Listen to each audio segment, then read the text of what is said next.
Alors bonjour à tous, je vais vous présenter un tutoriel qui est dédié aux closures. Donc je l'ai appelé comprendre et utiliser les closures. Et on va commencer par répondre à cette question, qu'est-ce qu'une closure? Alors une closure, c'est un fragment de code qui est composé de 4 éléments. Je vais faire un exemple pour voir comment on met en place une closure, comment ça marche, et ensuite plus loin dans le tuto, on verra ce que l'on peut en faire. Alors dans la portée globale, je déclare une variable référence. Je ne l'initialise pas, elle me servira plus tard. Toujours dans la portée globale, je déclare maintenant une fonction que j'appelle fglobal. Dans la portée locale de cette fonction, je déclare une variable value que j'initialise à 1. Puis je déclare une fonction flocal qui va faire un console log de value. Alors mes 4 éléments sont là, fglobal, flocal, value et référence. Maintenant je récupère l'adresse de flocal dans référence, j'invoque fglobal et maintenant j'invoque flocal par l'intermédiaire de référence. Alors maintenant, qu'est-ce qu'il faut remarquer au niveau de ce code?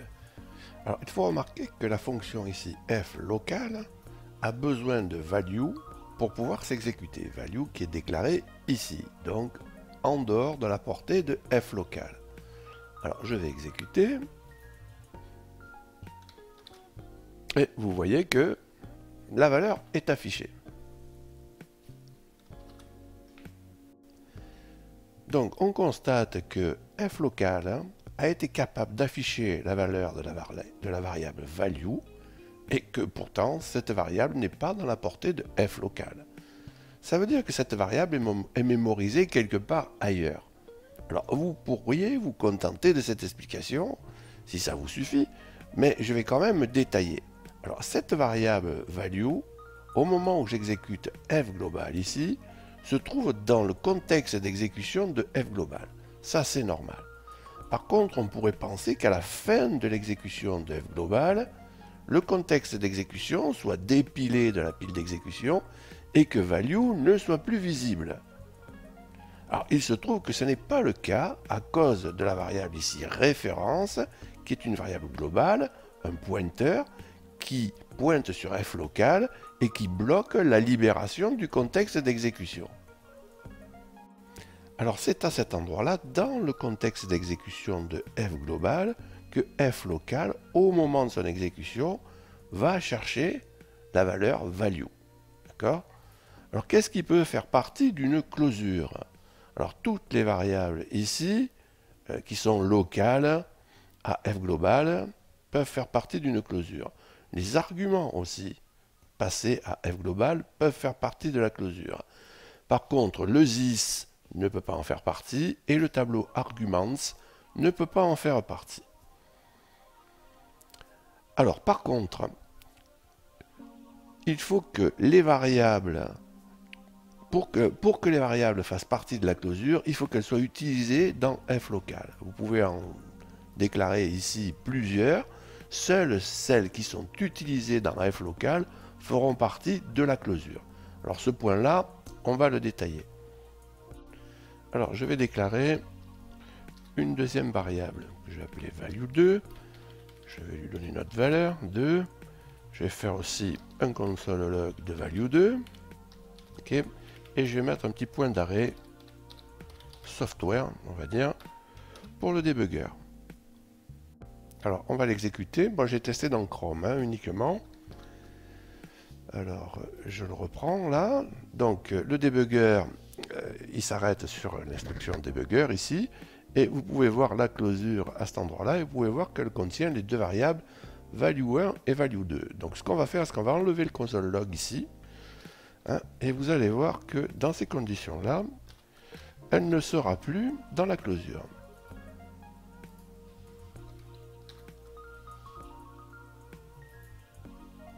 Voilà, regardez. Vous voyez, bien qu'elle soit déclarée ici un petit peu plus haut, là, dans la fonction globale, eh bien, elle ne fait plus partie de la closure parce qu'elle n'est pas utilisée par la fonction locale. Donc la fonction locale n'en a pas besoin, donc elle n'est pas retenue. D'accord. Alors notez aussi que la closure s'appelle f global. Okay. Ce qui est logique. Hein.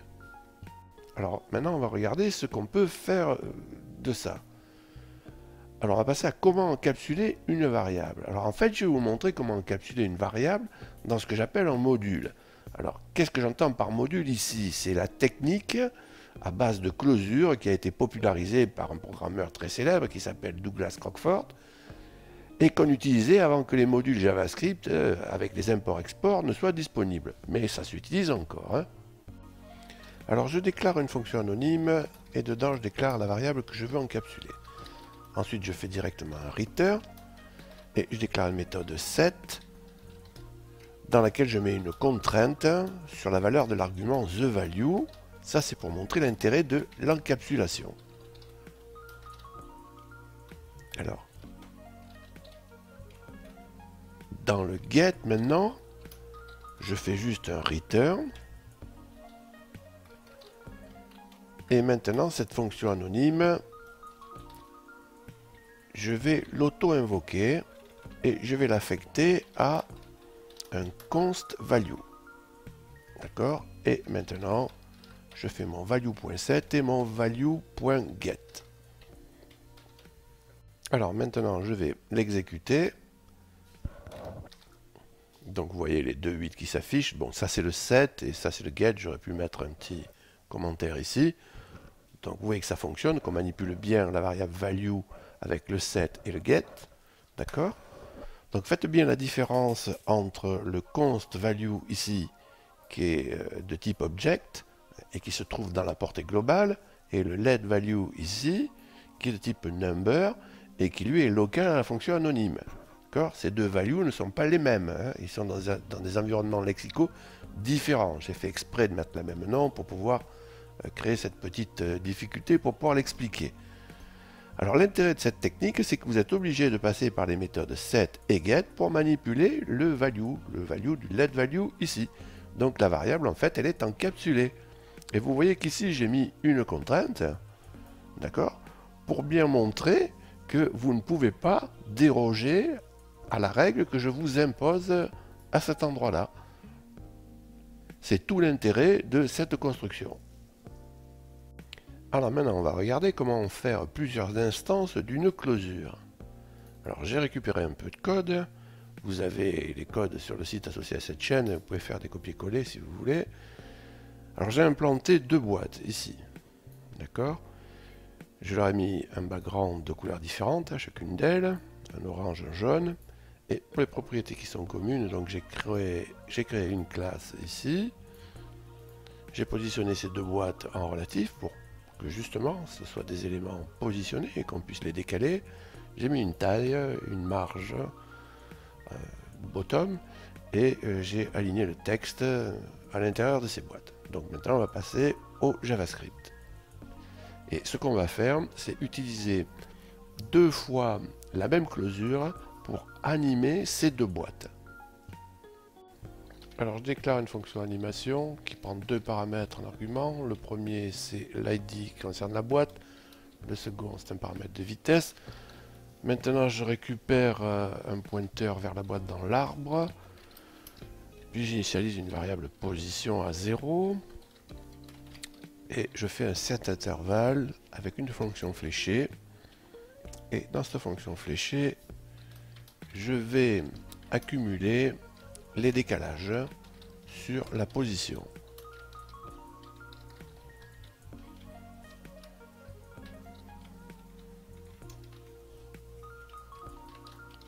Voilà, je fais un plus égal vite, et vite sera différent d'une boîte à l'autre.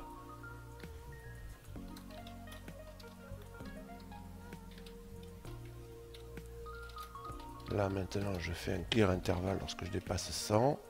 Et maintenant, je vais appeler deux fois ma fonction animation.